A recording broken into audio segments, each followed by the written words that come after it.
Ja, goddag. Vi står til Fyns Statsfængsel, Søby Søgaard.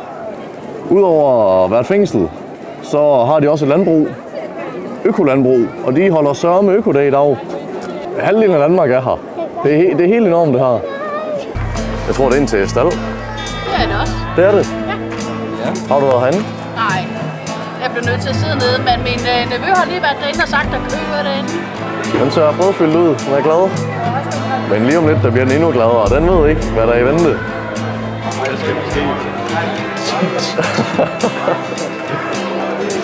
Det er Giannis' første gang på økodag. Og han er stadig lidt i tvivl, om de skal slagtes, eller om de skal ud og have græs.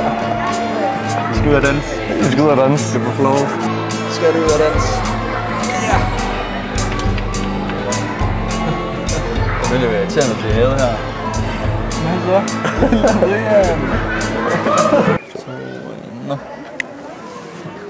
Nå. Står du der? Det er jo sådan, at de ansatte her på stedet rent faktisk også er de indsatte. Det kan man se på fængslet om bagved. Så man ser, at man har køerne i forgrunden, og så har man de indsatte og de ansatte i baggrunden. Så det er simpelthen et fængsel, hvor de indsatte de får lov at passe landbruget. Jamen altså, der er nogen, der malker, som sørger for, at den daglige malkning af de 100 køer der. Ja. Så bliver der skravet noget lort, så det ser pænt ud, for at se det lige ud. Og så herinde, der passer jeg kalve. Jeg sørger for, at de har strøelse, sørger for, at de får mælk, foder og vand, alt det, de skal bruge. Er det alle herinde, der får lov til at være med på gården? Nej, ikke alle, men man skal gerne vil lave noget, ikke? Altså, man skal gerne også op klokken 4 om morgenen, så man vil gerne lave noget for at komme i stand. Ikke? Okay, så det er tidligere op om morgenen? Ja, ja. Hvor meget arbejde har du her? Altså, som regel ligger det omkring 3 timer om dagen. Den har en lang tunge.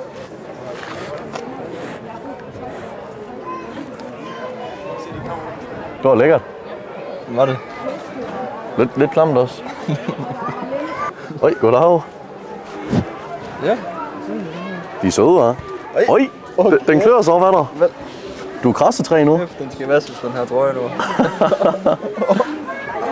Den der skal da kraft der. Jeg tror, det kan brække min arm. Gør det ikke ondt, det der? Jo, lidt. Hvad så, man? Hvad så, er du Hvad så, ude? man? Er du ude, eller hvad? Er du ude? Er du ude for noget? Hvad hører du? Det er komassage. Det kan godt være, det var det nye. Over 500. Gå en tur med en lame, kom ind og blive masseret af en kone. Vi har jo gæsteoptræden med. Chest, som vi kalder ham. Eller som man nok kan kalde det, så er det chestoptræden. Det kan være, du vil præsentere dig selv. Ja, jeg hedder Mikkel. Eller Kaos, eller Chest, eller... Bliver kaldt mange ting. Lige om lidt skal vi ud og se køerne hoppe og danse ude på marken. De slår jo salto og alt muligt lort, når de er fast. De ved slet ikke, hvad der venter dem. Har du anbefaling til, hvor man skal stå hen og filme de gode danser nu? Det er fandme det første gang, jeg er her. Så jeg tror, de lå ude på den mark der. De kommer bullerne derfra. Så jeg tænkte bare, det her det gav mig i hvert fald nogle sekunder i kassen.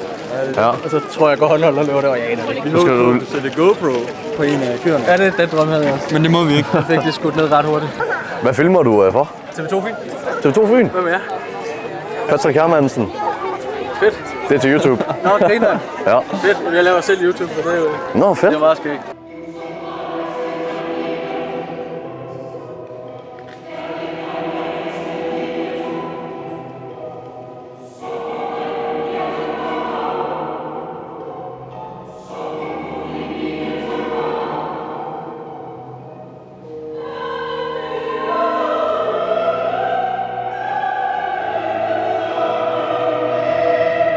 Prøv at se den der. Den kan ikke løbe fra yver. Går det yversten? Skal vi lige give Ko en klap på den? Øjden stopper oppe for os. Klap sådan. Godt, Karl. Den ser helt stolt ud.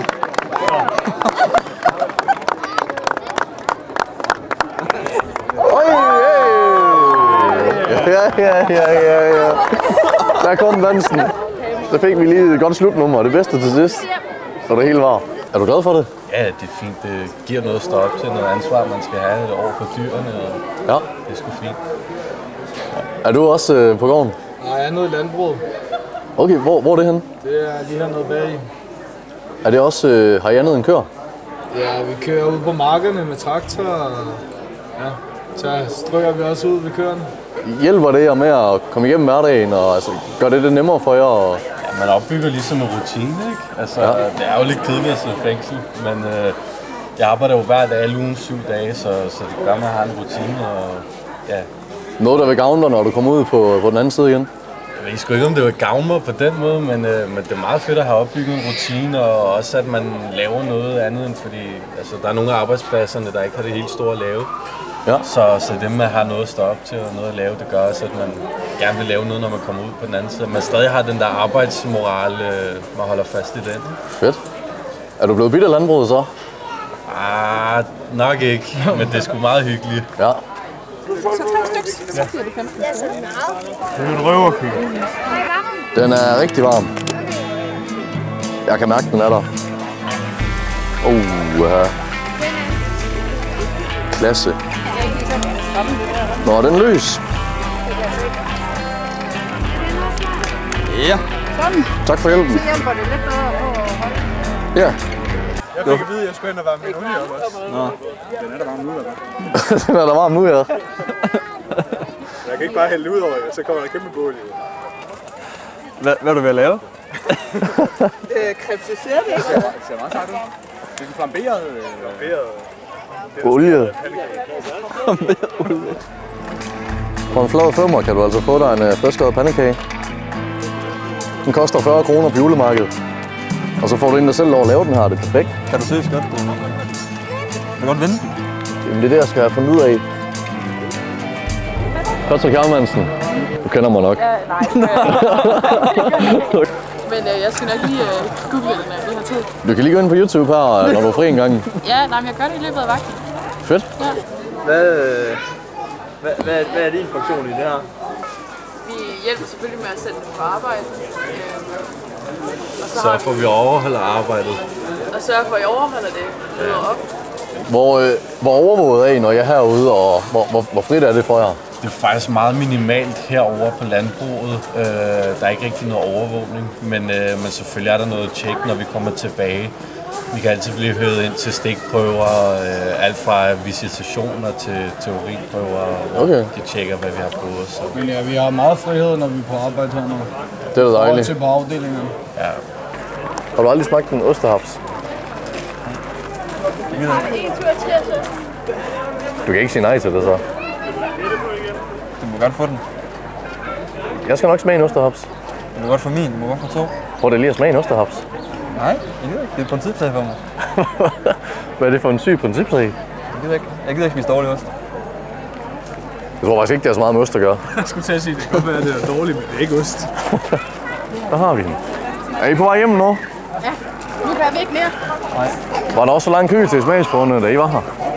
Men hvorfor står I? Ærligt talt, det går så langsomt derinde, ikke? Ja.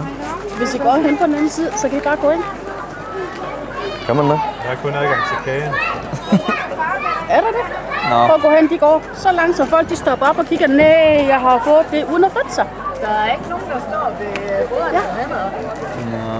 Det er rigtigt. Så I mener, man bare lige kan snyde ind foran?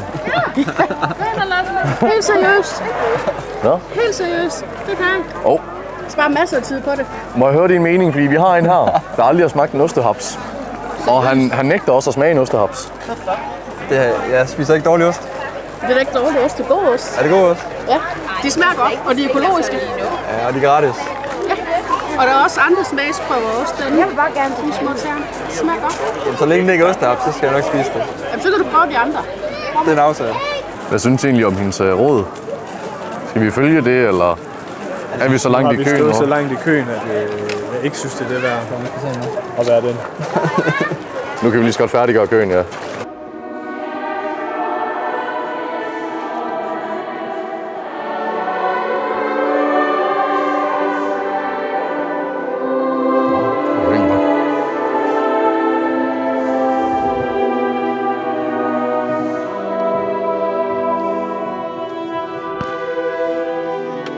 Det er ikke så slemt at være her. Altså, det er kedeligt nogle gange, ikke? Men vi har jo tv Vi har en lille Nokia på pinden og så fast i væggen, så man kan ringe Sådan en her? familien. Ja.